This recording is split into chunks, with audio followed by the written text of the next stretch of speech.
Well, here we are, folks. Another edition of the Ferrario Faceoff here on ClaibsOnline.com and Alex Ferrario with the St. Louis Blues Broadcast Network and also 101.1 ESPN in St. Louis is with us. And Alex, this St. Louis Blues team is doing exactly what they're supposed to be doing. They're beating up on bad teams and they're not making any distinction about it. They are creating an issue where they're saying, we're really good, they're really bad, and that's how it should shake out. Yeah, totally, Claibs. It's the complete Jekyll and Hyde for this Blues team because I remember last season where we talked and it was always they'd play the bad teams and they'd be awful, and they'd play the great teams and we're like, man, what's the difference with this team? Yeah. They couldn't get the consistency. I really think that New Jersey Devils game, Claibs, I think that was an eye-opener for this Blues team to where they come out of a break after 11 days, expected the Devils to just be a pushover, and they brought it to them on home ice. I think that was probably, I don't want to say the lowest moment of the season because you could argue Montreal, you could argue Arizona, but all of those other games, I feel like there were excuses to it. There was no excuse for that Devils game. So I felt like that was the eye-opener, and no coincidence, since that loss, they've been on a point streak for 7 straight games. I mean, you were about a minute away from a 7-game win streak if you didn't lose that game against Montreal. So you got to do this. This is what Colorado does. This is what Calgary does. This is what Florida, Carolina does. You want to win the cup, you want to make the playoffs, you got to beat the bad teams. You couldn't be more right. And when you talk about streaks, what is it about this season where we're seeing so many teams get on these 7, 8, 9 game runs and they just go through teams? Now, granted, the way the schedule shakes out, they're facing bad teams also, but we see the Blues, Colorado, Calgary right off the top. Those are 3 teams that have just gone through some teams in a streak of a couple of weeks, maybe 3. But what is it about this year that we're seeing so much of that? Carolina as well, Claves. Carolina, I think, had that 9-game streak at the beginning of the season. It's really strange because it's not just the winning streak for these teams, Claves. It's the losing streaks as well. I mean, Nashville was a team that everyone was thinking, where'd they come from? Then they go on like a 6-game losing streak. Minnesota right now is in the midst of a 4-game losing streak. The only thing that I can think of is that this schedule is just grueling for a lot of teams to where, you know, you have last season where it was a shortened year. You're playing 56 games, and it was kind of a luxury for some teams to where you'd go on a trip, you'd stay there, and you'd be there for a little bit longer of a time. And now I just think it's just trying to get back to normal, but it really seems like we're having more of a goaltending issue this season to where we only have, I would say, probably on count on 5 fingers, elite goaltenders in the National Hockey League. Everything else is just kind of ups and downs, peaks and valleys. I mean, Vasilevsky's always been great. The goaltender in New York right now, Shesterkin, he seems to always be consistent. Ville Husso seems to be consistent. But you take those guys out, you get a goalie who goes on a hot streak and then on a cold streak. And I think goaltending's been the biggest reason why these winning streaks have been taking place. And it's interesting you bring up goaltending because every team looks like they're searching for one when it comes to the trade deadline. And there's only a handful of guys out there because there are still so many teams that are still in this thing. Yeah. Now, you take Chicago, and I don't see how Fleury is there at the end of the year or at the end of the deadline. But, you know, Gibson is in Anaheim, and everybody covets him, but the Ducks think they have a shot. So when you look around, there are a lot of goalies that are goalies, but I don't know if they're difference-making goalies that are going to be available at the deadline. Yeah, and that's why all the reports have come out, Claibs, of teams that have been drooling over Ville Husso, because like Edmonton has been reported connected to Husso because they need a number 1 goaltender, and there's not any out there. Marc-Andre Fleury is going to be the most sought-after player come March 21st, especially for the performance he just put on against the Blues over the weekend. Like, when you watch Marc-Andre Fleury play that way, you're Edmonton, Toronto, Vegas right now, you think they're regretting giving up Marc-Andre Fleury. Those teams are going to be calling Chicago for him, and Chicago's got the leverage. Columbus is another team that they could possibly move on from one of their guys. I know they have 2 goaltenders that they view as number 1s. I don't know if other teams view them as number 1s, but this is why what Doug Armstrong and the Blues Claibs have done is so fascinating, because how many teams can you say in the NHL always seem to have another goaltender ready to take over if possible? So, like, you go down the list. Yaroslav Halak was acquired by the Blues. They had Brian Elliott. Brian Elliott was with the Blues. They had Jake Allen. Jake Allen's with the Blues. They have Jordan Binnington. Now Jordan Binnington and you have Ville Husso. Next season, if Ville Husso's not here, you still have goaltenders that seem to step in. And this is a problem that other teams seem to have because you have to have two of them if you want to make the playoffs. I'm going to make a hypothetical trade situation here for you. Yeah. What defenseman do you covet the most if you want to bring in a new player for the deadline? I'm glad you asked this, Claibs, because I have been the most fickle trade deadline Blues fan because like every week I feel like it's a new one. Oh, he's great. Oh, he's great. The one I always come back to, Claibs, is Mark Giordano. I think Mark Giordano, yeah, I think even though with his age and just the fact that maybe he's more of a rental, you want to make a deal for him. Yeah, because I think I look at it as the rental, but it gives you the best chance to win out of all of these free agents because over Chychrun. I don't think Chychrun matches this Blues team, Claibs. I think what Jacob Chychrun is well, let me not get ahead of myself here. Colton Parayko is the perfect two-way defenseman for this Blues team, but they utilize him in a shutdown role. Torrey Krug and Justin Falk have been probably their best duo, one of the best duos in the Western Conference for the Blues. They use them in the offensive zone. So if I'm looking for somebody to play with Colton Parayko, I'm looking for somebody who can play into that shutdown role and take Colton Parayko to the next level. And I don't think Jacob Chychrun's going to be that guy. I think Jacob Chychrun likes to jump up into the rush, likes to score, likes to get in on the offense. And not saying that Colton Parayko and Nico Mikkola don't do that, but I think the reason you're bringing in a defenseman is to make Colton Parayko better in the defensive zone. And I think Mark Giordano is the better one for that. The one I'm totally out on, Claibs, is Ben Sherratt. I don't want anything to do with Ben Sherratt. Yeah, I agree.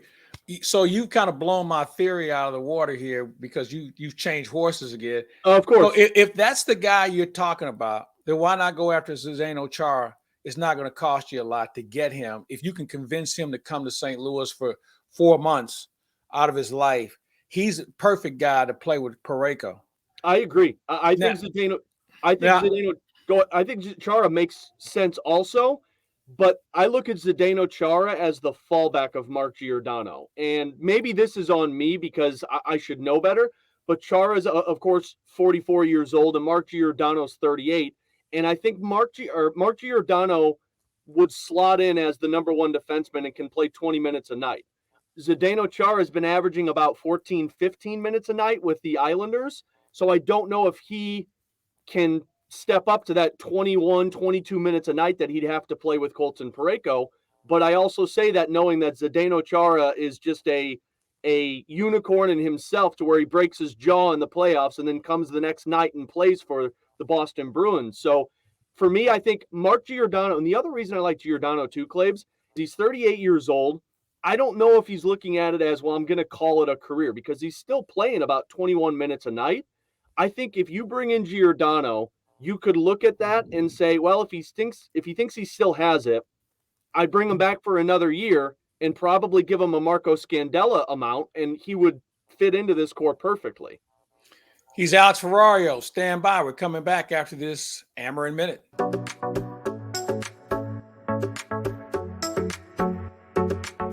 The future of electric vehicles is beginning to grow across the Midwest, but there's a lot of work to be done before most people will feel comfortable switching from gas to EV. Ameren, Illinois President and Chairman Richard Mart gives us some insight into how they're preparing by adding more electric vehicle charging stations. Our vision is to basically have charging stations every 60 miles or so, from Cook County all the way to the tip of the state down to the Kentucky area, and then across the state, east and west, going toward Kansas and Iowa to the west, and going toward Indiana to the east. And so we feel that within the next few years we'll probably add, we're hoping to add 60 to 70 a year over the next 5 years to really complete that infrastructure for the entire Midwest.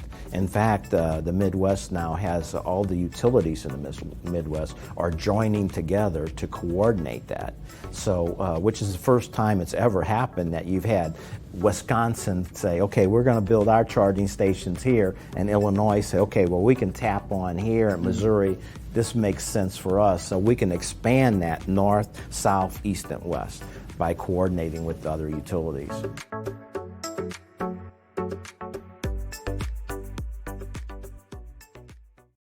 Welcome back. This is a quick one today with Alex Ferrario. As we talk about the St. Louis Blues down the stretch, there are a lot of things that they're still trying to figure out. The goaltending thing seems like it's come together. I warn everybody that when you look at who Binnington has faced here recently, it's not like he's facing Tampa or some other great team, but I think he has to start somewhere. So I think it's safe to say that Craig Berube has one less problem as far as concern. Mm-hmm. But the bigger problem is, how can I get enough ice for both of these guys if they're playing well right now? Yeah, this is going to be interesting, Clays, because if you remember that Stanley Cup run, what they did with Jake Allen and Jordan Binnington got the bulk of those games. But Jake Allen, I think he played about 14 to 16 games the rest of the way when Binnington was called up. But it was all but 2 of Jake Allen's starts in the regular season were off of back-to-backs. So you can't do that now because I think there's only 6 back-to-backs for the rest of the season. What I would be curious about if Craig Berube is going to do is if he's going to go the splits with this to where Ville Husso gets home games, Jordan Binnington gets road games. Because, I mean, Ville Husso, he's been awesome at home. His best split is on home ice compared to his road. Jordan Binnington, he struggled at home. The New Jersey Devils game, the Toronto Maple Leafs game, also struggled on the road, but his last 2 games he's won on the road. So I wonder if you go that direction. But what you said, Claibs, also leads me to wonder if Craig Berube goes to Binnington again on Wednesday against the New York Rangers, because that would be the first big-time opponent that he would take on since he lost to the Toronto Maple Leafs. I think he does. I think he goes with Binnington for a lot of reasons. I think you brought up a great point. I also think that Binnington, who didn't play in the Toronto game in his own backyard, likes that stage. And so there's not a bigger stage than playing in New York in Madison Square Garden. So I kind of expect him to be in the Nets. I agree with you. I think that while you may have Husso at home, I think every 2 games, road and home, I'm going to throw that guy who's comfortable. Let's say if the next 2 games the Blues play at home, those will be Husso's. The 3rd game, it'll be Binnington. Next 2 games on the road will be Binnington. 3rd game will be Husso, just to make sure they don't have a mental block where they get themselves in a pickle and don't come up with the results that you're looking for. So I think that's going to be interesting to watch. All right, interesting as far as the schedule is concerned. Blues are going to spend a lot of time in the great state of New York and New Jersey over the next few games. What are you looking for out of these games against these teams? Because we know the Rangers are good, the Devils, the Blues old, and the New York Islanders might be one of the bigger disappointments of this season. Yeah, well, I'll go game by game here, Claibs. The Rangers one, I'm really interested to see how this Blues team plays against that top-level competition. They did really well against the Toronto Maple Leafs when they played against them on the road, and going back prior to that, they struggled against the really good teams, Pittsburgh's, the Toronto Maple Leafs on home ice. So I'm curious on that end of it, but we talk so much about offense, Claibs. How does this offense perform against one of the best goaltenders right now, probably the Vezina leader in the National Hockey League, and Igor Shesterkin? So I'll be curious to see how they go with that. The New York Islanders, you got to beat them. Don't have the Montreal Canadiens game. But also, like you and I mentioned with Zdeno Chara, it's a little bit of a scouting report for Blues fans to look at a couple of players on that team. You got Zdeno Chara that could potentially be traded. The St. Louis native Scott Mayfield could possibly be traded. That would be interesting for the Blues. And then another one that I'll throw out there, which I might be them in the minority in this. I've already been told that I was pretty dumb with this idea. But Cal Clutterbuck's an interesting player that the Islanders might trade away, and he's a role player. I love him. I love that guy. You know what? He plays the body. He gives you the sandpaper and the grit that you need in the postseason. I'm on board with that one. Yep. So let me run this by you. And this is what I was going to do, because now that you told me you hate Chychrun, here's what I was going to suggest. Okay, if you think Lindgren can be your guy, then why don't you trade Husso now to a team and say, hey, look, you can get something for this guy, because a team is going to be looking for him in postseason. He's unrestricted. He might be a rental, but you can get more for him now than we can, and you can have some more prospects. And you can do that with Arizona. You can do it with the Islanders, who are looking for prospects and who are looking for picks. Mm-hmm. I think he's the perfect guy if you think Binnington is all good. Yeah, and that's what it's going to – and how much do you trust Charlie Lindgren? Because Lindgren's played well in the minors, and when he was up here, he looked really good also. But was that a flash in the pan? Yeah. Or was this something – because Charlie Lindgren, to me, Claves, is the type of guy I look at and say they're not going to try and keep Ville Husso because they know that Lindgren can play that backup role for this Blues team. I'm with you. The only thing that I would say is, one, I don't know if Arizona would be interested in it because I think Arizona's like 5 years away from competing, and Ville Husso might be. But that's why you trade him to another team that's looking for a goalie. Yeah. You get prospects for him. Yeah. The Islanders are the one that would be really interesting because the Islanders are a team that looks like, okay, we were bad this year, but we think we can compete. We have the roster next year. So do they just need a goaltender? And is Ville Husso that goaltender for him that you could trade and possibly get a double package in Cal Clutterbuck and a Scott Mayfield, which would enhance your team in two separate areas? But I also, Doug Armstrong's the type of guy that you and I both know we could sit here and say there's no way they could keep Ville Husso, and then he finds a way to keep Ville Husso.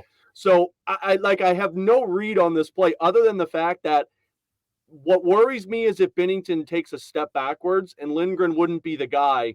And Claves, you're yeah, right. and you know this, Claves, like this is the best offense this Blues team has had in a really long time. And I would hate for it to be you acquire a defenseman, but you trade away Ville Husso and Binnington struggles, and then you lose because of the one area that you thought that you were secure in. That would be my only hesitancy with this. He's Alex Ferrario. I'm Mike Claiborne. This has been the Ferrario Faceoff on ClavesOnline.com. We'll be talking to Alex over the week as the Blues have some interesting games coming up. So for Alex, I'm Claves. We thank you for checking us out. But before we go. Hey, Rocket, what's my mortgage rate?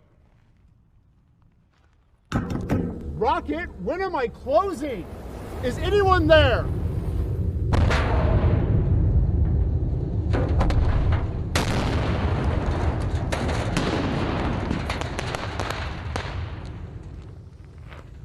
Rockets are really cool, but they don't speak mortgage. You need a home loan expert for that. Get pre-approved for your next mortgage at thehomeloanexpert.com.